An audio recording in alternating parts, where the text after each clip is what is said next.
Yes, we do. Okay, so folks heading out there.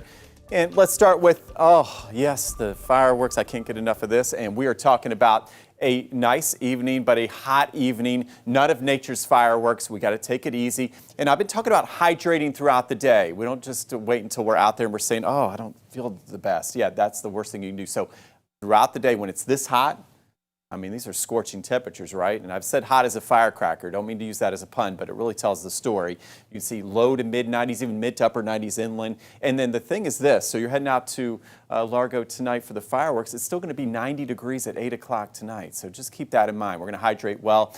And hey, let's go to the weather and the picture to the weather wall. You ready?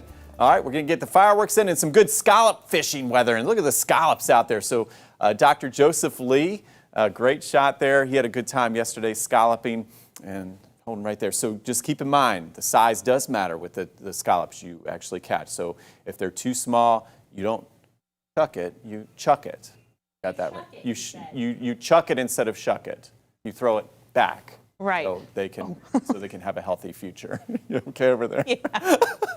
All right, we take a look at our marine forecast, and so for the scallopers, the fishermen, I'm hoping the fish like this and the scallops like that 89-degree water.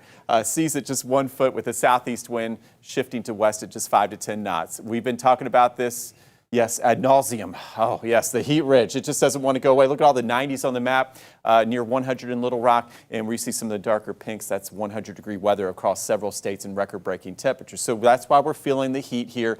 Even in Tampa, we've got mid to upper 90s, just a 20% chance of a shower or storm.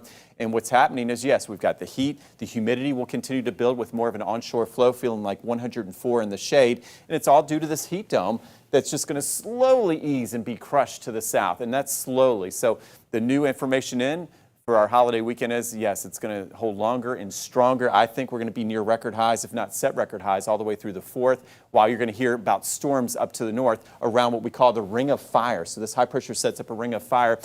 The atmosphere actually speeds up. The winds really start to speed up around the periphery of these things, okay, to try to have some equilibrium. And then when you get that speed, that's what we call speed shear. And you see the big storms breaking out in the Ohio Valley, from Kentucky into Knoxville, Tennessee, and then making a move off to the Carolinas. So we're going to be watching that the next couple of afternoons. For us, yeah, we've got hope for rain, okay, and some maybe this heat ridge is going to slowly move to the south and be easing to the south. And as a result, we're going to see an increase in storms, a slow increase. So today, you see a pop-up, isolated lone shower toward Hillsborough and just fizzles out, right? And then as we head into tonight, looking good for the fireworks out at Largo. Monday, okay, we've got the golf cart parade in Dunedin, and you see it, hey, look at that. We actually have a thunderstorm on radar there. It looks like mainly for Hillsborough County, but hey, that's some improvement, okay, maybe cooling shower storm there. And then by Tuesday, hey, look at this, even more moisture to work with as that high pressure is slowly moving away to the south, that heat dome. So I do think a big increase. And then some of those showers on the 4th of July will try to drift toward Pinellas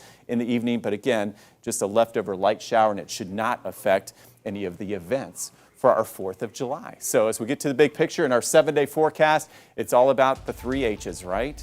Okay, we're talking about a high of 96, just that 20% chance of a shower storm. But again, I said radar would get lit. Every day we're going to add some rain to the forecast. 30% Monday, 40% for the 4th, up to 60% by late Wednesday, Wednesday night. And yes, by the time we head into late next week, it's going to feel like that classic summer rainy season pattern again with temperatures back near 90.